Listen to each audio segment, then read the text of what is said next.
नमस्कार, मैं शंभू कुमार सिंह और आप देख रहे हैं नेशनल दस्तक। आजाद भारत की सबसे बड़ी घटना बता रहा हूं। एक बार फिर से इस देश के मुसलमानों ने साबित कर दिया है कि वो सबसे बड़े राष्ट्र प्रेमी हैं, वो सबसे बड़े राष्ट्रभक्त हैं। और ये सब हुआ बिहार विधानसभा में। जो लोग अब तक, चाहे वो अखिलेश यादव हो, तेजस्वी यादव हो या कोई भी गैर सवर्ण हो, जो कहते थे कि ओवैसी बीजेपी को फायदा पहुंचाता है, उन्होंने इतिहास रच दिया है। पहले आप बता दूं कि हुआ क्या है, सन्न रह जाएंगे, दंग रह जाएंगे। और आज संविधान दिवस है। सबसे पहले आप सबको संविधान दिवस की बधाई, और उन तमाम लोगों को जो संविधान को मानते हैं उनको संविधान दिवस की बधाई। वो तमाम लोग कमेंट करें जो संविधान को नहीं मानते हैं। ये भी पता कीजिए कौन लोग संविधान को जलाते हैं और किन को संविधान से पेट में मरोड़ उठता है, और कैसे मुसलमानों ने एक बार अपनी राष्ट्रभक्ति साबित की है और ओवैसी ने कमाल किया है। मुझे लगता है इस देश में ओवैसी को प्रधानमंत्री बना देना चाहिए। बिहार विधानसभा में वोटिंग हो रही थी विधानसभा अध्यक्ष को लेकर, और शपथ ग्रहण का समारोह चल रहा था। 5 विधायक जीत के आए हैं, बीएसपी और एएमआईएम मिला के। पांचों ने कहा कि मैं उर्दू में शपथ लूंगा, इसकी परमिशन नहीं मिली। उसके बाद उन्होंने कहा कि ठीक है। उनको जब लिखा हुआ पर्चा मिला तो उसमें हिंदुस्तान लिखा हुआ था। उन्होंने कहा कि मैं हिंदुस्तान नहीं कहूंगा, मैं भारत कहूंगा, क्योंकि भारत का संविधान में कहीं भी हिंदुस्तान नहीं लिखा हुआ है, या तो इंडिया लिखा हुआ है या फिर भारत लिखा हुआ है। उसके बाद पूरे विधानसभा में जय भीम जय भारत का नाराभेदी गगन नारे लगने लगे, और इसमें महागठबंधन तेजस्वी यादव के दल भी शामिल थे।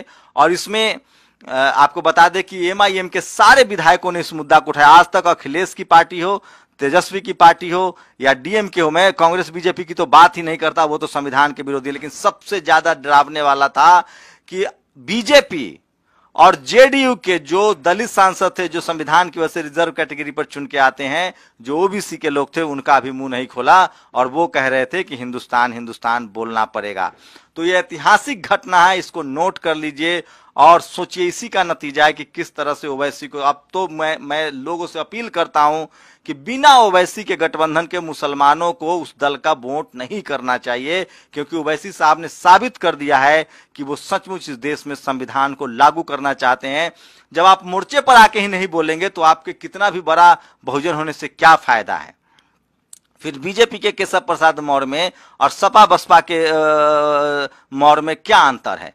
तो ये ऐतिहासिक घटना बिहार विधानसभा में हुई है, जहां जय भीम के नारे लगे, और मुस्लिम विधायकों ने, जो ओवैसी के मुस्लिम विधायक, उन्होंने साफ साफ कहा कि मैं भारत बोलूंगा, क्योंकि संविधान में India is Bharat, Bharat is India लिखा हुआ है, हिंदुस्तान नहीं लिखा हुआ है। इसके बाद सोचिए, समझना पड़ेगा 131 सांसदों को। इस देश में जो भी एमएलए एमपी है, खासकर जो एससी एसटी के हैं, ओबीसी के हैं, उनको समझना पड़ेगा कि आपके हक अधिकार संविधान में ही सुरक्षित हैं। नहीं तो पिछले 2000 साल से जब मनुवाद था तो आपकी क्या दशा थी। इसी का नतीजा सोचिए, हैदराबाद में नगर निगम का चुनाव हो रहा है। सूत्र बता रहे हैं कि प्रधानमंत्री चुनाव प्रचार करेंगे। ऑफिशियली अनाउंसमेंट हो गया है कि योगी आदित्यनाथ, अमित शाह हैदराबाद में चुनाव प्रचार करने जा रहे हैं। इसका मतलब है कि इस देश को ओवैसी जैसे नेताओं की जरूरत है, जो कांग्रेस, जो बीजेपी और कांग्रेस दोनों को आंख में आंख डाल के बात करता है। तेजस्वी यादव, अखिलेश यादव, करुणानिधि, इन सबको सीखना चाहिए। ओवैसी के विधायकों ने साबित कर दिया है कि वो सिर्फ संविधान को मानते हैं और किसी चीज को नहीं मानते हैं। मैं फिर कह रहा हूं, जो लोग कह रहे हैं कि ओवैसी धार्मिक रूप से कट्टर हैं, वो एससी एसटी ओबीसी को बहका रहे हैं। इस देश में धर्म की राजनीति अगर कोई नहीं कर रहा है तो वो सिर्फ ओवैसी हैं, जो सिर्फ और सिर्फ संविधान की राजनीति कर रहे हैं। मायावती हैं जो संविधान की राजनीति कर रहे हैं। अखिलेश यादव, तेजस्वी यादव, इन सबको सोचना पड़ेगा। और सबसे ज्यादा जो एससी एसटी के लोग रिजर्व कैटेगरी से चुन के आते हैं, चाहे किसी पार्टी में हो, क्या वो संविधान को लेकर इस तरह की बात कहेंगे? क्या वो अपने पार्टी में रहकर भी संविधान के लिए बगावत करेंगे, लड़ेंगे? ये आने वाला वक्त बताएगा। लेकिन मैं इतना जानता हूं कि ओवैसी के दल ने जो किया है वो दिल जीतने वाला है, मन जीतने वाला है। और मुझे लगता है कि बहुजन समाज बिना ओवैसी के पूरा नहीं होता है। जिस तरह से उनके मुस्लिम विधायकों ने कहा कि हम भारत बोलेंगे, हिंदुस्तान नहीं बोलेंगे, वो शानदार है। इस देश के हर मुसलमान को प्रेरणा लेनी चाहिए संविधान दिवस के दिन कि भारत, इंडिया इंडिया, भारत, हिंदुस्तान शब्द कहीं नहीं है। बाबा साहब कहते थे कि भारत एक सेकुलर राष्ट्र हो, डेमोक्रेटिक राष्ट्र हो। तो ओवैसी के विधायकों ने शानदार काम किया है विधानसभा में, बिहार विधानसभा में, और जय भीम के नारे गूंजे हैं। मुझे उम्मीद है तेजस्वी यादव के विधायकों ने भी जय भीम के नारे लगाए हैं, सतीश उसमें खासकर हैं, और तमाम जो युवा जीत कर आए हैं, CPI-ML के युवा जो है वो उन्होंने जय भीम के नारे लगाए हैं।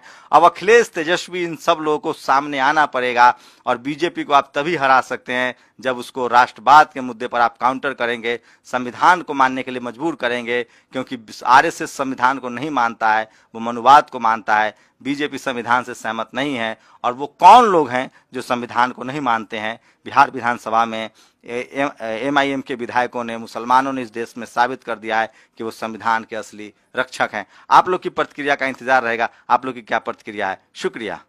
नेशनल दस्तक की आपसे गुजारिश है कि अगर इसको बचाना चाहते हैं तो नेशनल दस्तक को सब्सक्राइब करने के लिए रेड कलर के सब्सक्राइब बटन को दबाएं, फिर बेल आइकन की घंटी दबाएं। नेशनल दस्तक को बचाने के लिए बहुत जरूरी है कि हर खबर को शेयर करें, लाइक करें, कमेंट जरूर करें।